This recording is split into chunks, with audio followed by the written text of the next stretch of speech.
Assalamualaikum warahmatullahi wabarakatuh, Baraya Priangan.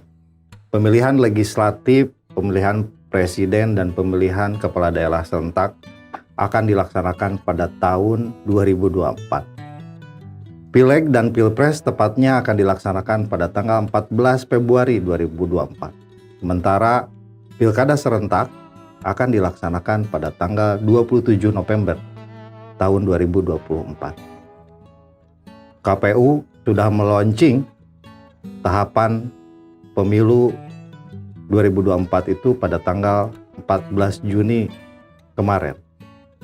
Bagaimana Pileg dan Pilpres juga Pilkada, aturan mainnya seperti apa? Apakah ada perbedaan antara pemilu 2004 dengan pemilu tahun-tahun sebelumnya? Kita akan bicarakan ini dengan Ketua KPU Kota Tasikmalaya, Pak Dr. Ade Jeno Betakit. Kang Ade, bagaimana Kang Ade? Ya, alhamdulillah KPU Republik Indonesia sudah melaunching tahapan dan jadwal pelaksanaan pemilu tahun 2024. Yang kerangka hukumnya sebenarnya untuk pelaksanaan pemilu tahun 2024 ini masih menggunakan Undang-Undang 7 tahun 2017. Artinya secara garis besarnya pelaksanaan pemilu tahun 2024 nanti itu tidak jauh berbeda dengan pemilu tahun 2019.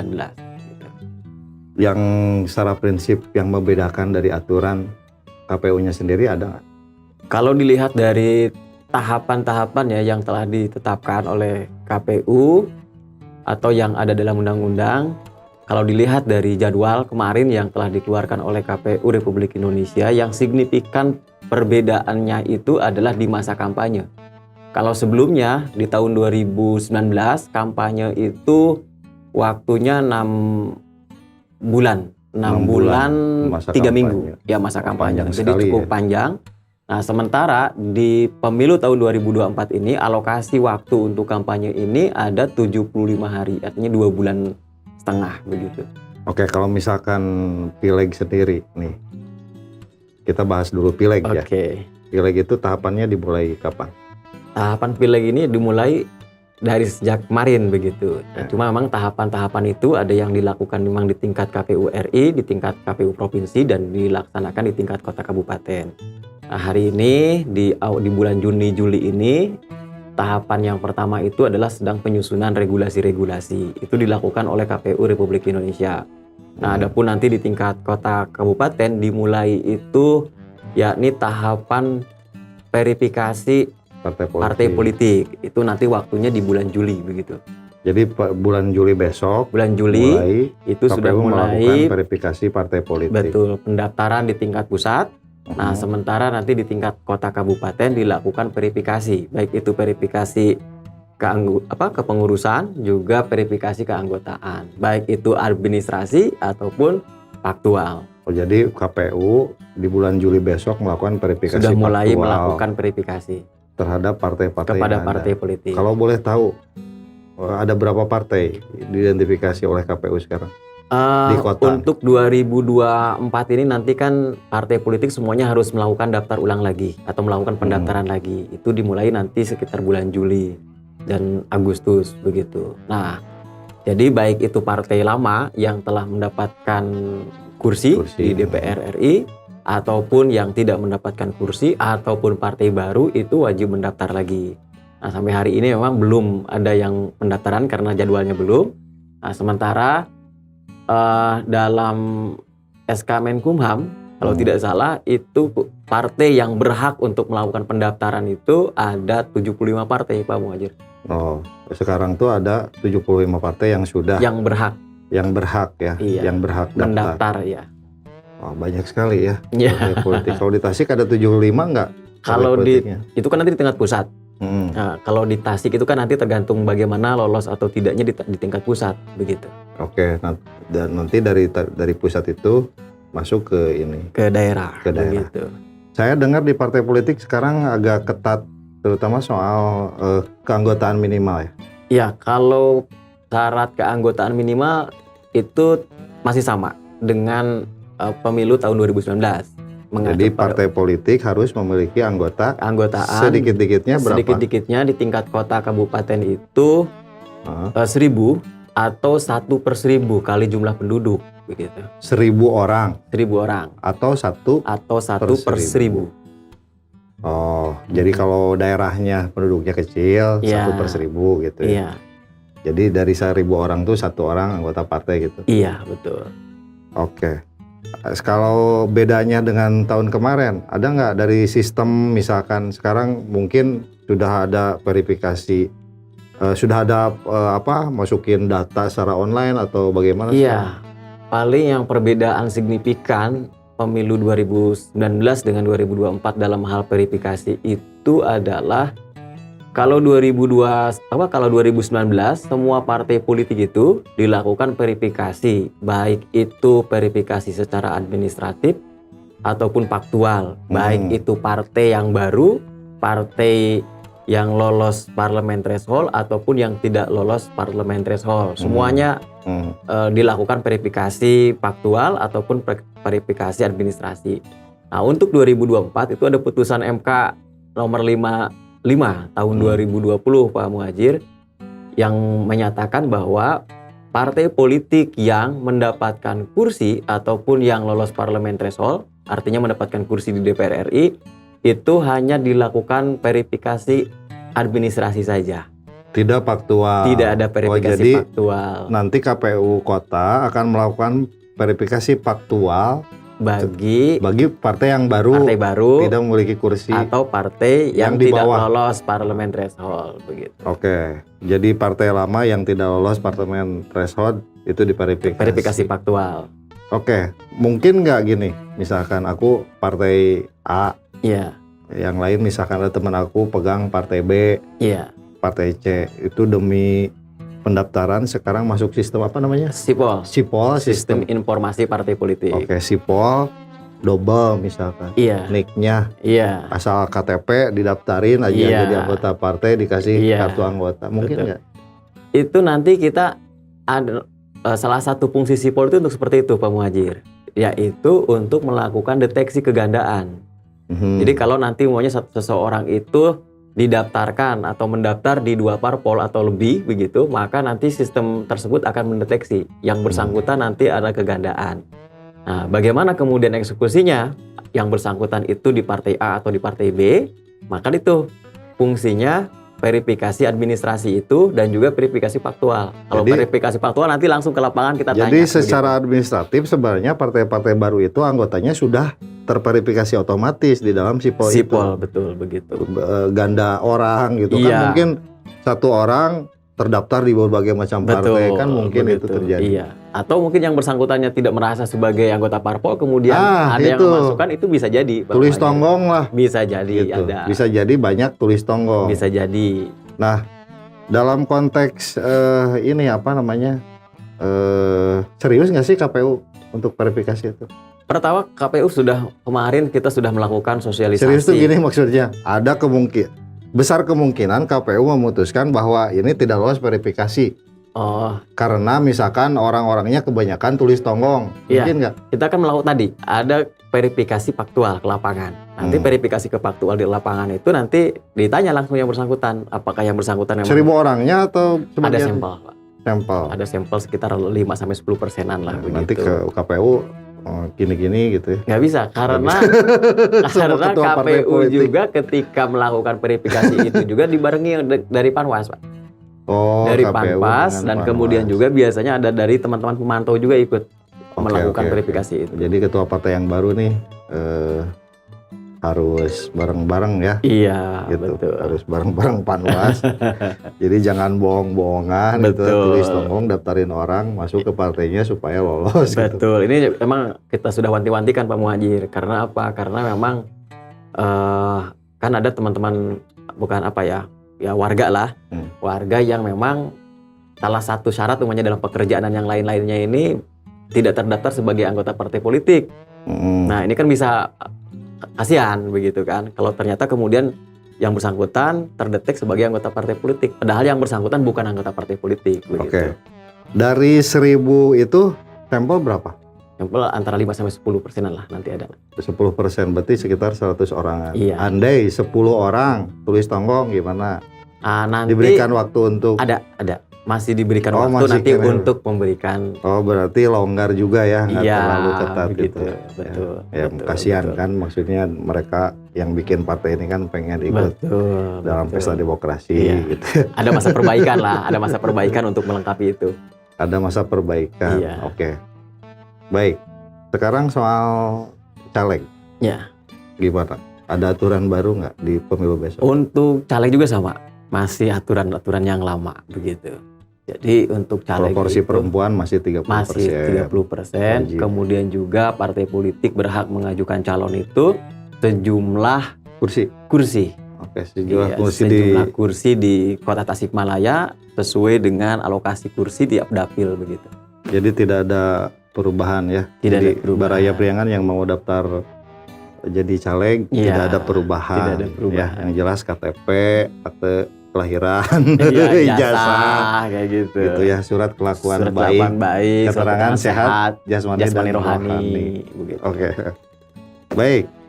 Satu lagi dalam konteks pileg ada isu perubahan dapil Betul. gitu. Gimana? Ada perubahan dapil nggak di kota? Nah untuk dapil memang menarik ini ya Pak Muhajir ya. Jadi isu yang kemarin sering ditanyakan oleh oleh partai politik, masuk oleh masyarakat juga, salah satunya adalah tentang dapil begitu.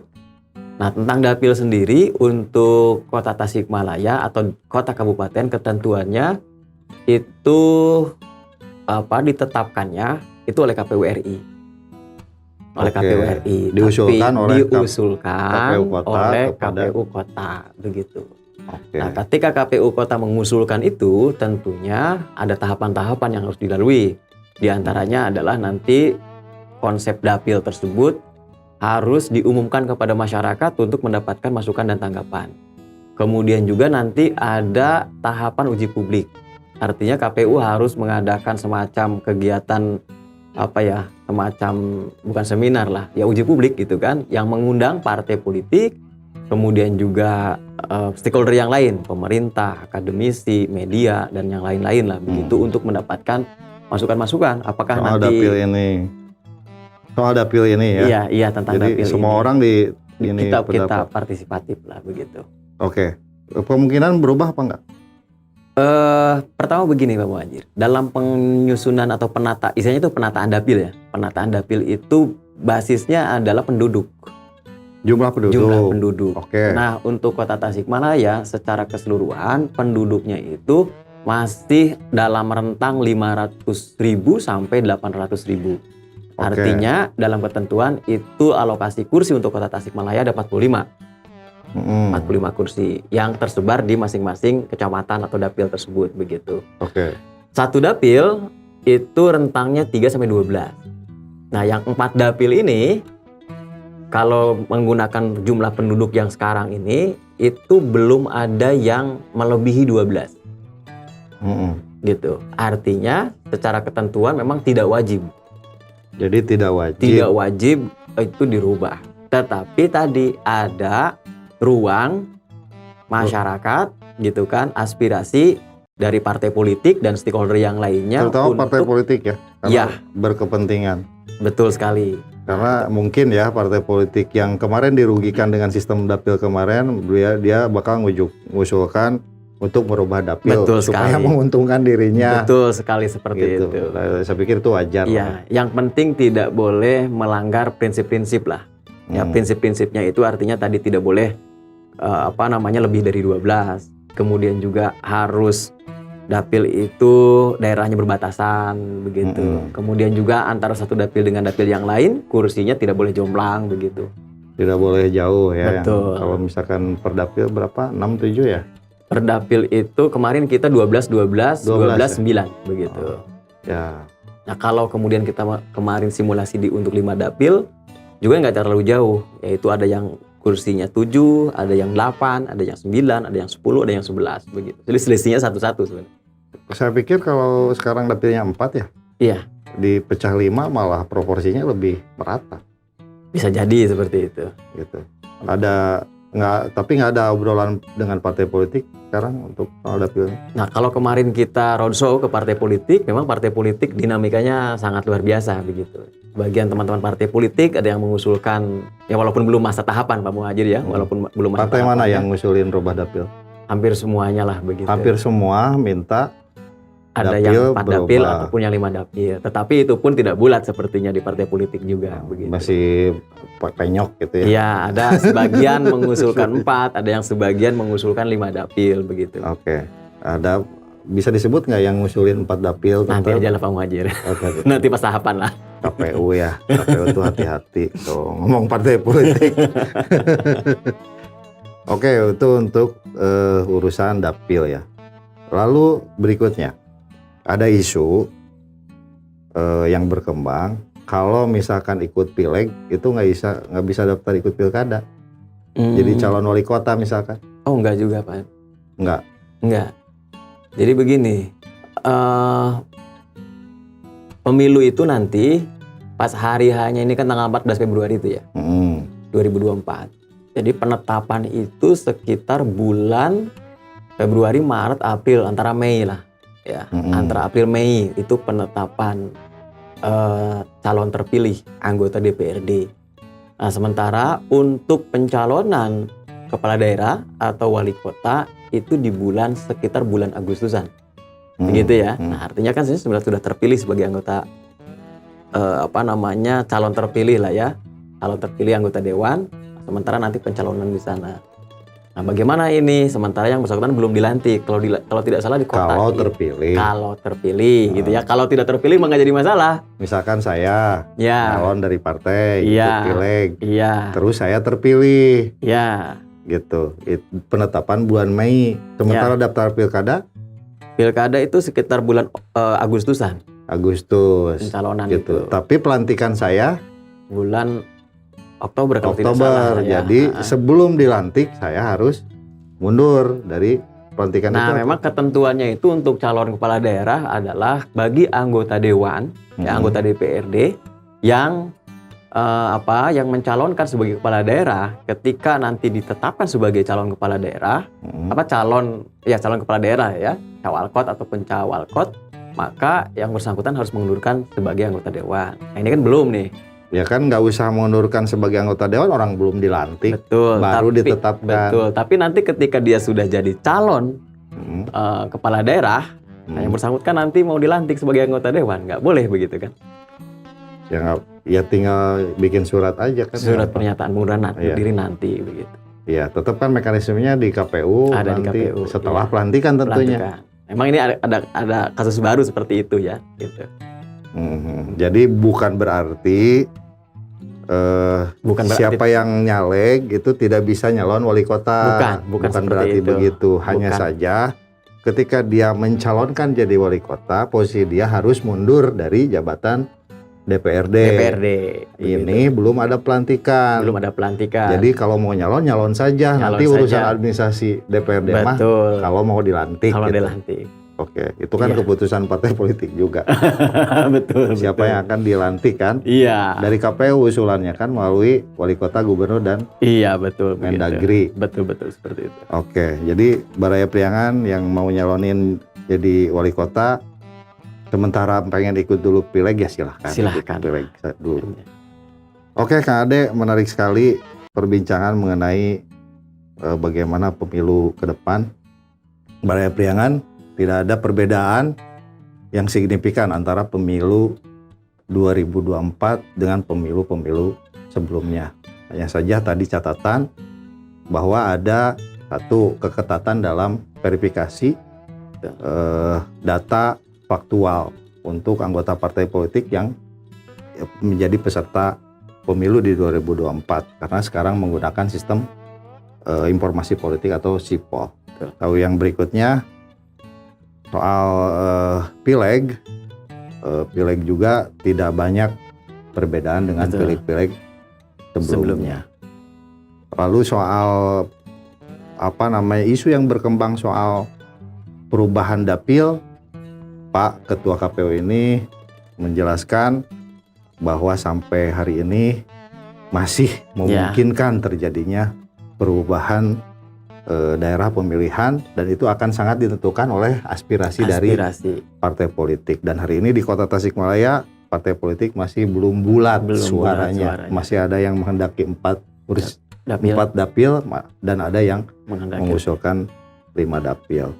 Lalu berikutnya soal wali kota yang akan dilaksanakan 27 November 2024. Silakan saja kalau mau nyaleg sambil nyalonin jadi calon wali kota.